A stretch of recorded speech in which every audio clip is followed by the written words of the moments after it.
ನಾವು ಹೇಗೆ ನಮ್ಮ ಅಡ್ವರ್ಸಿಟಿ, ನಮ್ಮ ಸಂಕಷ್ಟಗಳನ್ನು ಎದುರಿಸ್ತೇವೆ, ಅದು ನನ್ನ ಬೆಳವಣಿಗೆಯನ್ನು ಸೂಚನೆ ಮಾಡುತ್ತೆ. ಎರಡು ರೀತಿಯಾದಂತಹ ಕಷ್ಟಗಳು. ಒಂದು, ದೇವರು ಅಲಾವ್ ಮಾಡ್ತಾರೆ, ಅಂದರೆ ದೇವರು ಕೆಟ್ಟವರಲ್ಲ. ಕಷ್ಟ ನಮ್ಮಲ್ಲಿ ಒಳ್ಳೆಯದನ್ನು ಉಂಟು ಮಾಡುತ್ತೆ. ಶಿಲ್ಪಿ ಏನು ಮಾಡ್ತಾನೆ ಗೊತ್ತಾ?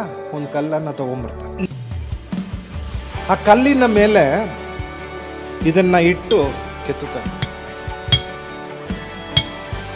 ಹೊಡಿತಾನೆ, ನೋವಾಗುತ್ತೆ ಕಲ್ಲಿನ. ಆದರೆ ಹಲವಾರು ತಿಂಗಳು ಕೆತ್ತಿ ಕೆತ್ತಿ ಕೆತ್ತಿ ಅದು ಒಳ್ಳೆ ರೂಪ ಬಂದಾಗ ಅದನ್ನು ಸಾವಿರಾರು ರೂಪಾಯಿಗೆ ಮಾರ್ತಾನೆ. ದೇವರು ಈ ರೀತಿಯಾಗಿ ಕಷ್ಟವೆನ್ನುವ ಸುತ್ತಿಗೆಯನ್ನು, ಈ ಒಂದು ಕಬ್ಬಿಣದ ಪೀಸನ್ನು ತಗೊಂಡು ನಮ್ಮನ್ನು ಹೊಡಿತಾನೆ. ಆ ಕೋಪ, ಆ ದ್ವೇಷ, ಆ ತಾಳ್ಮೆ ಇಲ್ಲದೇ ಇರೋದು ಎಲ್ಲ ಕೆತ್ತುತ್ತಾನೆ. ಈ ಕಷ್ಟದಲ್ಲಿ ನಿನ್ನ ಹೃದಯದಲ್ಲಿ ಬೇಡದೇ ಇರುವ ವಿಚಾರಗಳನ್ನು ದೇವರು ಕೆತ್ತಿ ಹೊರಗಡೆ ಆಗ್ತಾ ಇದ್ದಾನೆ.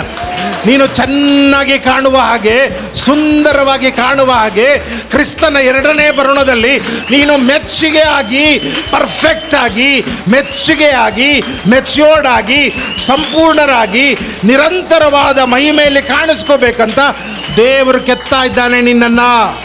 ದೇವರು ಹೇಳ್ತಿದ್ದಾರೆ, ನಾನು ಕಷ್ಟಗಳನ್ನು, ಇಕ್ಕಟ್ಟಾದ ಕಾಲಗಳನ್ನು ಉಪಯೋಗಿಸಿ ನಿನ್ನಲ್ಲಿ ಬದಲಾವಣೆಗಳನ್ನು ತರ್ತೇನೆ ಅಂತ ದೇವರು ಹೇಳ್ತಿದ್ದಾರೆ. ಕಷ್ಟ ಬಂದ್ರೂ ಅದನ್ನು ಎದುರಿಸುವಷ್ಟು ನಂಬಿಕೆ, ತಾಳ್ಮೆ, ಸಿದ್ಧತೆ, ಇನ್ನೊಂದು ಸಂಪೂರ್ಣತೆ ಇರುವವನು ದೇವರಲ್ಲಿ ಬೆಳೆದಿದ್ದಾನೆ ಅಂತ.